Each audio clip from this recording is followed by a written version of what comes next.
by the NDP rep for the Surrey-Needham district. Tonight, Avneet Johal will be joining us to discuss the importance, once again, of the younger generations getting out and getting voting, and also talking about how they will be impacted by this election. So without any further delay, let's bring him on. Hi, Anmol. Hi. Hi to all the listeners. Thanks so much for having me on. No worries. How are you doing tonight? I am having a fantastic day. It's been a wonderful evening, and you've caught me on a great day. We held a rally and an event earlier this evening at Unwin Park.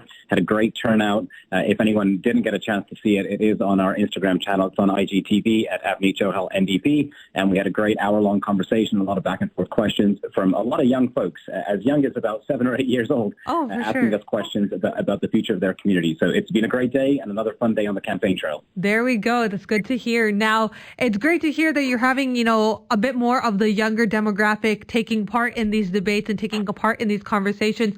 Have you been seeing more of a trend with that during your campaign run this year?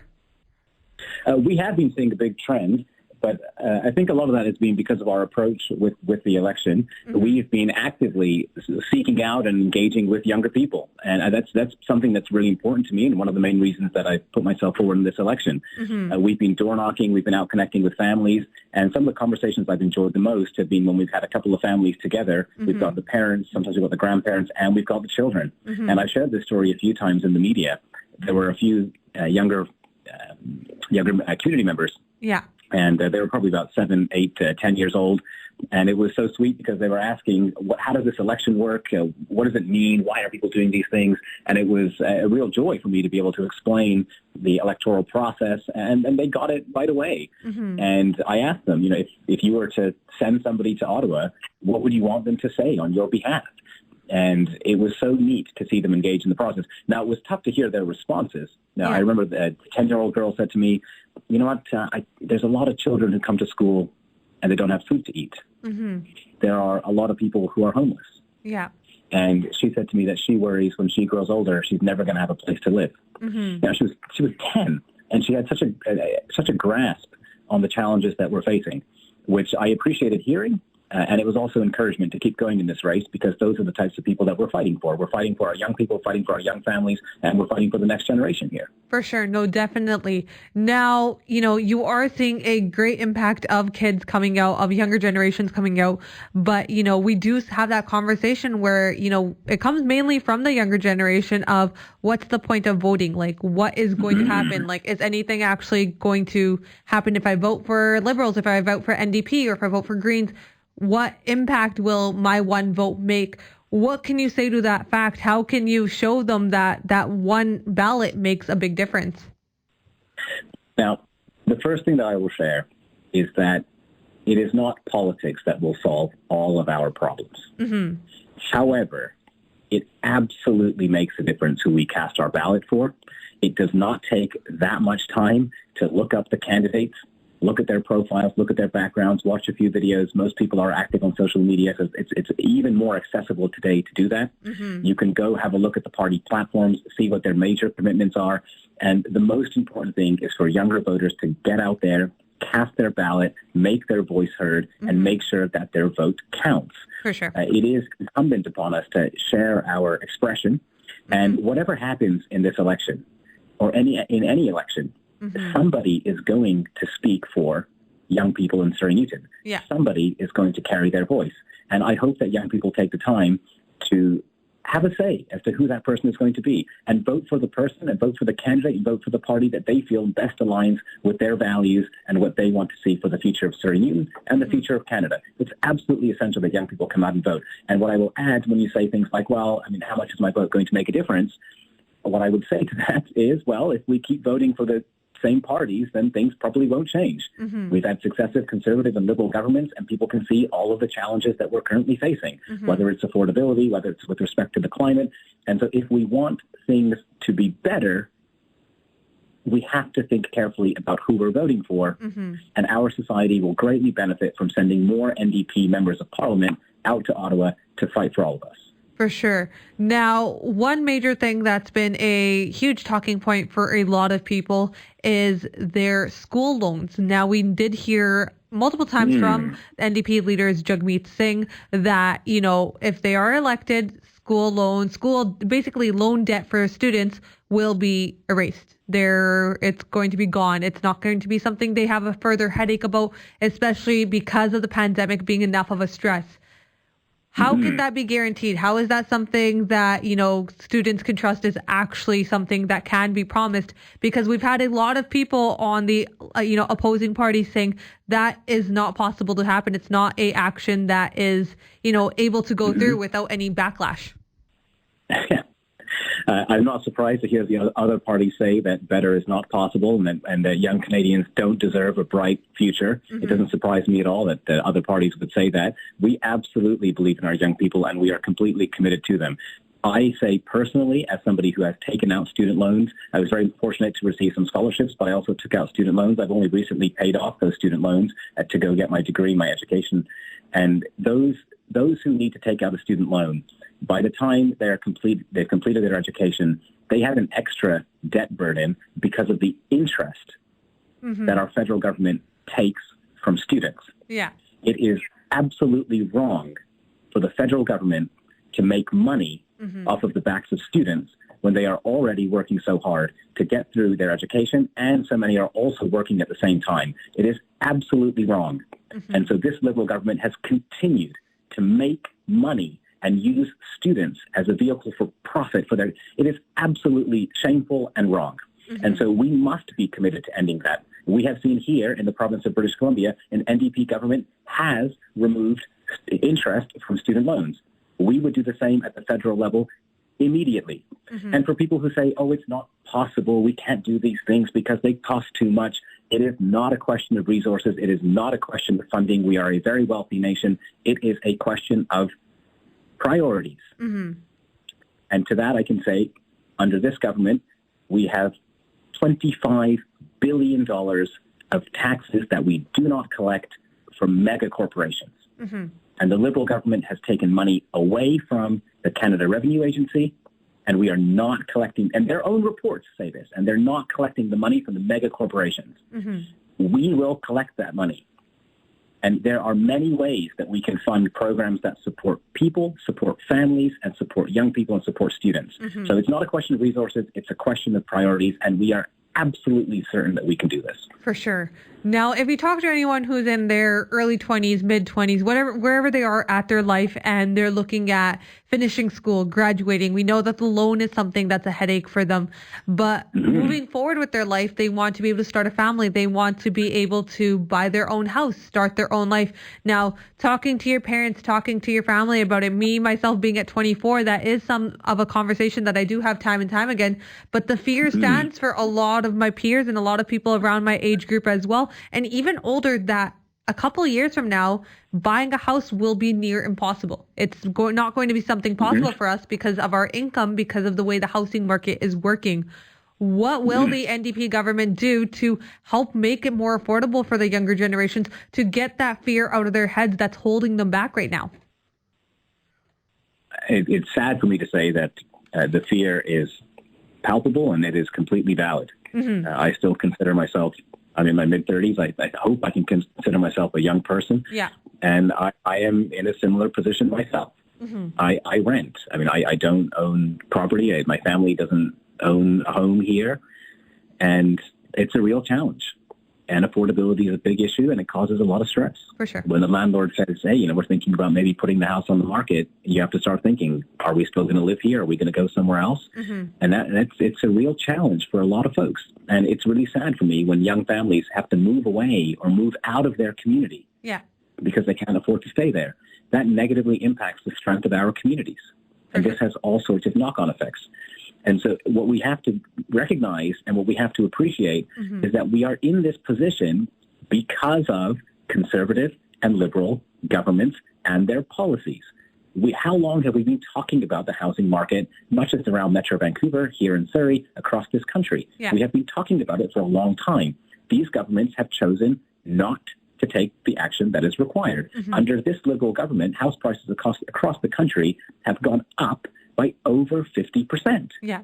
So how anybody can believe that this government has any sort of commitment to reversing that trend, it is bordering on comedy, to be honest. And you've had 6 years to do something, and all you've seen is the prices go up, up, and up. Suddenly it's an election, and somehow they have all these ideas. Mm-hmm. I mean, there is absolutely no way anybody could trust this government to do anything to support people with housing affordability. Mm-hmm. So the NDP is committed to this. We have clearly laid out plans in our platform, and the federal government can take responsibility. And so one of the ways that we can do this is use federal lands for housing programs. And we can streamline some of the application processes so that local communities, can start and complete projects a little bit earlier. Okay. And so if people want things to be different, if people want things to be better, then we have to vote differently. And we've got to vote for the NDP. Okay, no, for sure. Now, buying the house is one thing, but being able to have the income coming in for it is another. Now, a lot of people did lose their jobs during the pandemic. A lot of people are still struggling to get back on their feet because their industry is still suffering. We've seen the tourism industry suffering, for example. We've seen a lot of different, factors taking a higher toll than others just because of the way the pandemic did inch out. Now, how will they get help from the NDP government when it comes to getting back on their feet, when it comes to getting back in the position of working again and having enough job opportunities out there for, the younger generations that are moving into that part of their life? Yeah, it's a fantastic question. And first and foremost, I have to say that it's been tough to go through this pandemic, and so many families and so many workers have had a real tough time. Mm-hmm. And I also, since we're on the note of the pandemic, I have to give a shout out and huge thanks to all of our healthcare staff, doctors, nurses, everybody working in that industry and that arena who have kept us safe and have kept going and going and going for so many months. Now we're getting up to 18 months. It has been a real difficult time. And for many people, it's been the most difficult period of their life. And it is important that we support people in all aspects, not just with their employment, but also in terms of mental health support, in terms of training for maybe a new job. We have to support people as we come out of this COVID-19 recovery. Yeah. And I mean, I could talk a lot about the plans that we have for small businesses. We know that we have so many small businesses that have been impacted by the pandemic. Mm-hmm. And NDP government will ensure that the wage and rent subsidies that we have in place will continue until small businesses are fully able to reopen. Okay. And we'll put in place a long-term hiring bonus to support employers to hire back some of their staff. Okay. I mean, there are so many other measures that we have. Yeah. But I think what I really want to share with the listeners is that an NDP government does not think that we need to ask hardworking Canadians and hardworking families to be paying more Mm-hmm. than they already have during this tough period. Goodness knows it's been tough, and we will be here to support them. What we will not be here to do is support the major corporations. Now, there are corporations in this country that took COVID-19 wage subsidies, laid off that were supposed to be for staff and employees. They took those wage subsidies, laid off workers, and then they paid executive bonuses and they paid out shareholder dividends. That was wrong. Mm-hmm. This Liberal government has chosen not to take action on that. An NDP government would absolutely go after those corporations because they need to be paying their fair share. And not hardworking Canadians, they have paid enough. For sure. Now, one major thing that we see talked about over and over again in, our younger generations, but also our older generations as well, is climate change. Now, it's been very prominent, and we have witnessed different impacts that it has had. For example, the heat dome that we just experienced time and time again this summer, especially at the end of June, we did lose multiple lives because of the fact that we weren't ready for that heat. We're not used to that heat. It's not something that we see here in BC. Now, what will be done in efforts of climate change, because it's moving faster than we can expect it to, and it's going to continue to excel until we see some changes being made. But what can we expect in that kind of area of interest? Sadly, I think I have to say that it's moving at the pace that was predicted. Mm-hmm. And we've known these things were going to happen. We have had enough reports. We have had enough information. And this has been on the horizon for a long time. Mm-hmm. And it was real tough to see some of the people that lost their lives during this heat dome here in British Columbia, even now experiencing the wildfires. I mean, these are major, major challenges, not just for us, but everywhere around the world. Mm-hmm. and we have to take strong action on this.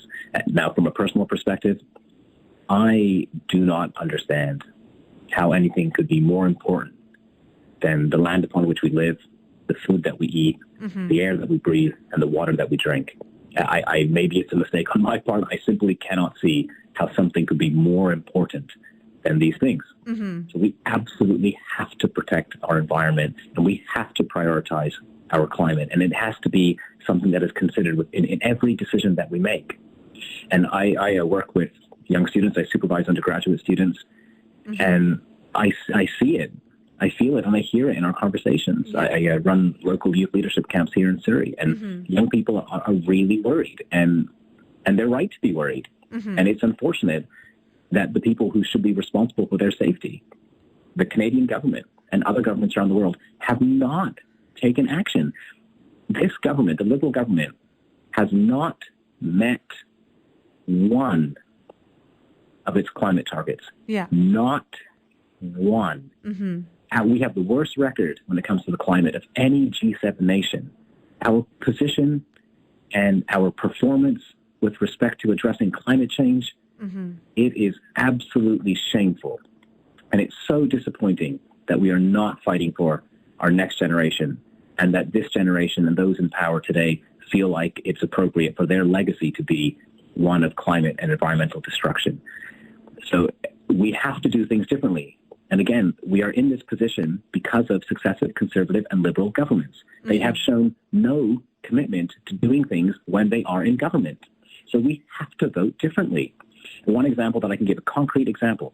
We right now, under this government, the Liberal government, gives $20 billion in oil and gas subsidies. The NDP is committed to ending that.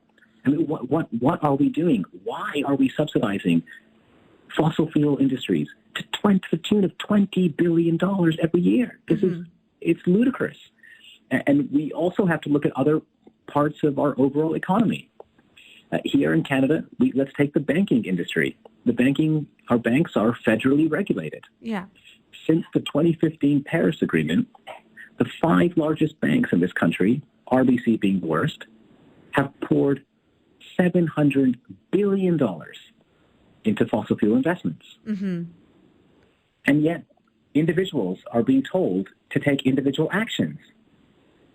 Individuals cannot compete when our banking sector is financing nearly $1 trillion worth of fossil fuel projects since the 2015 Paris Agreement. How can we expect the climate to have any chance when this is our behavior? It's unacceptable, and this government, the performance has been shockingly poor. And so if anybody is, if you care about the environment, you've got to send an NDP MP to Ottawa to fight for you. The last thing I'll share on this point, and I've gone on for a while, but the climate is so important to me. The last thing that I will note is in Surrey Newton, it's unfortunate we don't have a Green candidate running in this election. Several former candidates from the Green Party, several members of the Green Party have put out a very strong endorsement for me as a candidate. For sure. Because of my record in terms of working to support meeting our climate targets, and because of my analysis with respect to the climate. And so if people are looking for somebody who will take this seriously, they have somebody who's running right here in Surrey Newton. For sure. No, definitely. Now, we are almost near the end of time, but before I let you go, election day is Monday. Advanced polling just wrapped up, but for those that need a little bit of a push to get out there and get voting, to take that, right that we have, that action to go make a difference, what advice would you give them? What kind of incentive would you get them through that door and get to those ballots? Well, what I said at the beginning, I will say that again.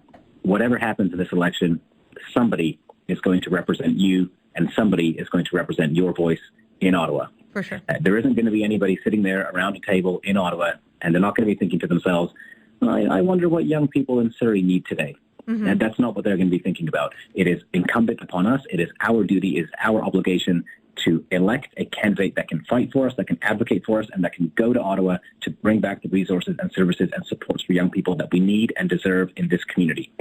The last thing that I will share is a strong encouragement for young voters. Please have a look at the candidates, have a look at the party platforms, and vote for the candidate that you think can best connect with the issues that our young people are facing, and that can best advocate on our behalf. So take a look, And I will just share in closing that I am ready. The NDP is ready. We've got a great team here to serve Surrey Newton. And it is very important, if young people want a brighter, safer, cleaner future, vote for the NDP on Monday, September the 20th. For sure. Well, Avneet, thank you so much for joining us tonight. I really do appreciate it. And, best of luck with the rest of your election campaign.